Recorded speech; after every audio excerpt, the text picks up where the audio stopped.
Before this war even began, the U.S. military already knew exactly what Iran would do. America's top general warned the president. Iran would mine the Strait of Hormuz, launch drones and fire missiles across the region. But the assumption in Washington was simple. Iran would surrender before any of that happened.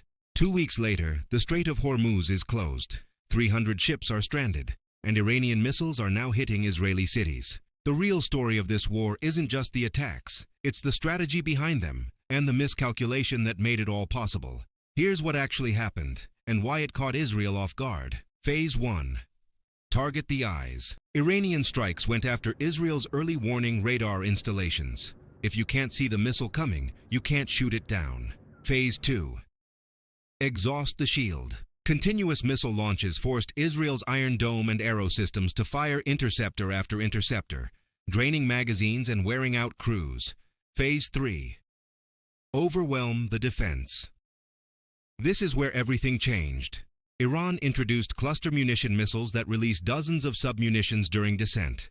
Instead of intercepting one target, defenders suddenly faced dozens of smaller objects descending simultaneously. Once the cluster payload deploys, interception becomes nearly impossible. But while missiles dominated headlines, another front was unfolding at sea. Iran turned the Strait of Hormuz into what military planners call a maritime kill zone. 20% of the world's oil moves through this 21-mile choke point. Iranian forces deployed naval mines along shipping routes. Anti-ship missile batteries went on high alert along the coastline. Fast attack boats began patrolling the waters. The result?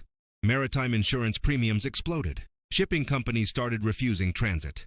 At one point, over 300 commercial vessels were stranded inside the Gulf, unwilling to risk the passage. For some shipments, the cost of escorts and insurance exceeded the value of the cargo itself.